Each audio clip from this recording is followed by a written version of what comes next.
எல்லோரும் எப்படி இருக்கீங்க மக்களே? நல்லா இருக்கீங்களா?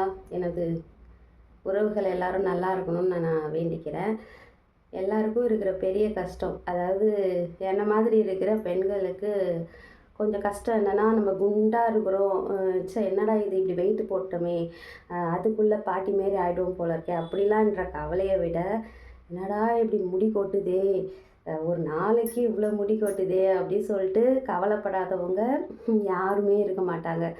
அதே போல் தான் இப்போது நான் ஒரு வருஷமாக அந்த கவலைப்பட்டுட்டு இருக்கிறேன். என்னடா ஏன் திடீர்னு இப்படி முடி கொட்டுது அப்படி சொல்லிட்டு கவலைப்பட்டுகிட்டே இருக்கிறேன். என்னாச்சுன்னு தெரியல.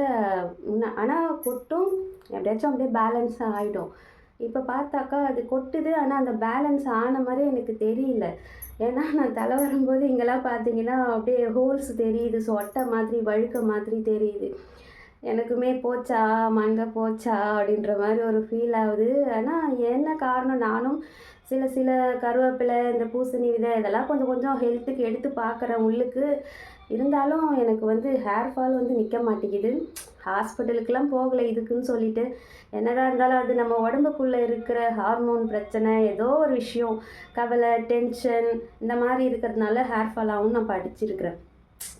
அப்படி தான் ஹேர் ஃபால் ஆகிட்டுருக்கு. இதுக்கு ஒரே ஒரு தீர்வு என்னடா பார்த்தா, சரி திருப்பதிக்கு மொட்டை போகணுன்றது ஒரு இது இருக்குது. ஆனால் அது போகவே முடியல. எனக்கும் மனசு, ஒரு வேளை சாமி நம்ம மொட்டை போல் நம்ம முடியை கொட்டுறாரோ அப்படின்லாம் நினச்சிட்டு என்ன பண்ணேன்னா யோசனை பண்ணியிருக்கேன் இப்போது.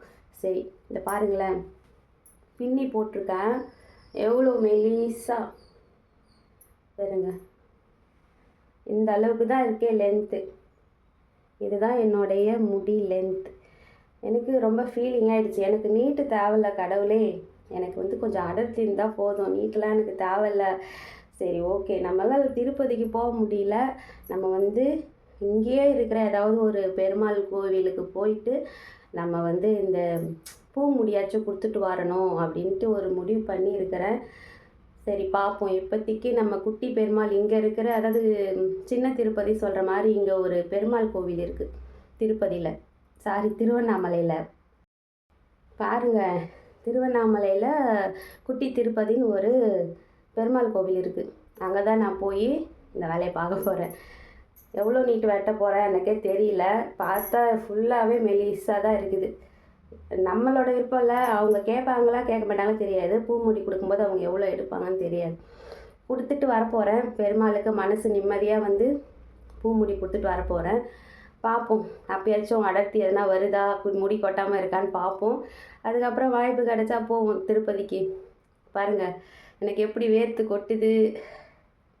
காலையில் எனக்கு ரொம்ப டென்ஷனாக இருந்துச்சு. அதனால் உங்கள்கிட்ட இதை பற்றி ஷேர் பண்ணுறதுக்காக தான் இந்த வீடியோ. ஏன்னா திருப்பி என்னை ஏதாவது ஷார்ட்டில் ஏதாவது பார்த்தீங்கன்னா, என்ன முடியை வெட்டிட்டிங்களா, மாடர்னா, ஸ்டைலா அப்படின்னு கேட்டுறக்கூடாது இல்லையா? அதனால தான் நான் இந்த வீடியோ எடுக்கிறதுக்கு முன்னாடி இந்த வீடியோ அப்லோட் பண்ணுறேன். ஓகேவா? எல்லோரும் ப்ரே பண்ணிக்கோங்க. நம்ம எல்லாருக்கும் முடி கொட்டக்கூடாது சொல்லிவிட்டு எல்லோரும் ஹெல்த்தியாக தான் சாப்பிட்ணுன்னு நினைக்கிறோம். முடிஞ்ச அளவுக்கு ஹெல்த்தியாக தான் சாப்பிட்றேன். ஒரு குறிப்பிட்ட ஏஜுக்கு மேலே இதெல்லாம் முடியெல்லாம் கொட்டுறது சகஜத்தான் போல் இருக்குது. சரி, ஓகே மக்களே, எல்லாருக்கும் எல்லாரோட கவலை அவங்கவுங்க மனசில் இருந்தாலுமே மற்றவங்ககிட்ட நம்ம மேக்ஸிமம் ஷேர் பண்ண விரும்ப மாட்டோம். பட் இருந்தாலும் ஏதாவது ஒரு காரணம் உங்களுக்கு தெரிஞ்சுக்கணும். அதான் சரி தான், அந்த ஷார்ட் போடும்போது என்ன முடி காணோம் அப்படின்னு கேட்டக்கூடாது. அந்த ஒரே ஒரு விஷயத்தினால தான் நான் இதை ஷேர் பண்ணுறேன். ஓகே, மீண்டும் அடுத்த ஒரு வீடியோவில் சந்திக்கிறேன். பூ முடி கொடுத்துட்டேன்னா அது எப்படி இருக்குன்னு சொல்லிட்டு அதுக்கப்புறம் ஒரு வீடியோ. டாட்டா, பாய், வணக்கம்.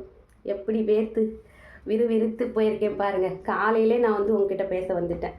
ஸோ அதனால் கேவலமாக இருந்தாலும் மன்னிச்சிருங்க. அப்புறம் இப்போது நான் சொன்ன விஷயங்கள் நம்ம யாரெல்லாம் ரிலேட்டடாக இருக்குதுன்னு சொல்லிட்டு நீங்கள் மறக்காமல் கமெண்ட் பண்ணுங்கள். காத்திருக்கிறேன். ஓகேங்க, எல்லோரும் சாப்பிட்லாம் வாங்க. டிஃபன் ரெடி ஆகிட்டு இருக்குது. சட்னி அரைச்சிட்டேன்.